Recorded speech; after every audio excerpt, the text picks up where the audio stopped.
रवि एक नटखट लेकिन बहुत ही जिज्ञासु लड़का था जो अपने दादा दादी के साथ एक छोटे से गांव में रहता था।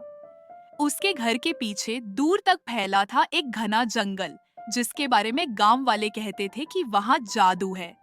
कोई बोलता था कि वहां बोलने वाले जानवर हैं, तो कोई कहता था कि वहां एक सोया हुआ खजाना छिपा है। रवि को इन कहानियों पर पहले तो हंसी आती थी, लेकिन एक दिन जब दादी ने बताया कि उस जंगल में उनका बचपन बीता है और वहां कुछ ऐसा है जो आज तक कोई नहीं देख पाया, तब से रवि के मन में जंगल को देखने की तीव्र इच्छा जाग गई। अगली सुबह रवि जल्दी उठ गया। अपनी जेब में कुछ बिस्किट, एक छोटी सी टॉर्च और दादी का दिया हुआ पुराना नक्शा लेकर वो जंगल की ओर निकल पड़ा। सूरज अभी उगा ही था और जंगल में धूप की सुनहरी किरणें पेड़ों के बीच से छनकर जमीन पर गिर रही थीं। चारों तरफ चिड़ियों की चहचहाहट और हवा में मिट्टी की खुशबू थी। जैसे जैसे रवि जंगल में अंदर की ओर बढ़ता गया, रास्ते और भी जटिल होते गए।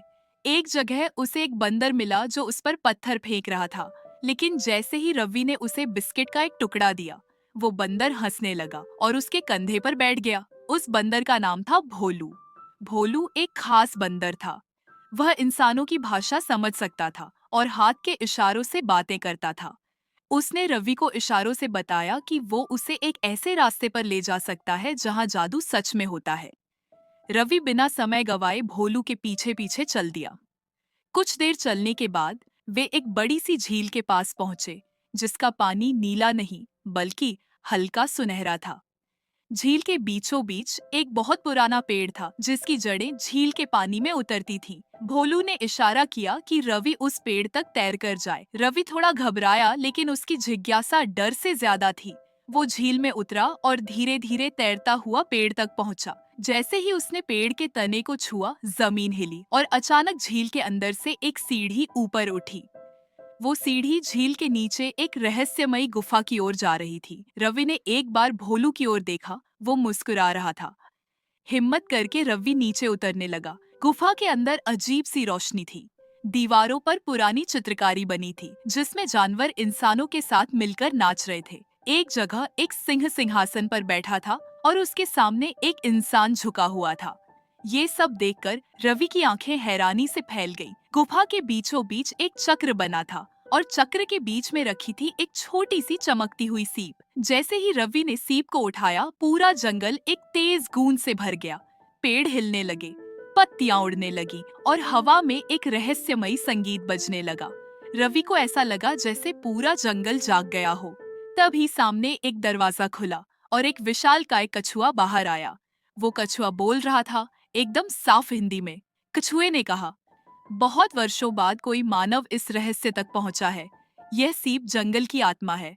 जो इसे समझे वही जंगल की भाषा बोल सकता है। रवि को कुछ समझ नहीं आया, लेकिन उसने सीप को अपने दिल के पास रखा। तभी अचानक उसे हर जानवर की आवाज समझ आने लगी। चिड़िया गा रही थी, हिरन उसे नमस्ते बोल रहा था और यहाँ तक कि भोलू भी अब साफ बोल सकता था। भोलू बोला, अब तुम हमारे जंगल के रक्षक हो। इस जंगल को इंसानों के लालच से बचाना तुम्हारा काम है। रवि थोड़ा चौंका, लेकिन उसने सिर हिलाकर हामी भरी। अगले कुछ दिन रवि ने जंगल में बिताए। हर जानवर उसे पहचानने लगा। उसने देखा कि जंगल में एक कोना ऐसा भी है जहाँ पेड़ मर रहे हैं, क्योंकि इंसानों ने वहाँ खुदाई शुरू कर दी थी। रवि को एक योजना बनानी थी।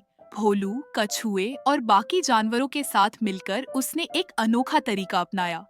उन्होंने गांव के बच्चों को जंगल में आमंत्रित किया। उन्हें जानवरों की कहानियां सुनाई, पेड़ों की जरूरत बताई और बताया कि कैसे हर एक पत्ता भी जीवन देता है।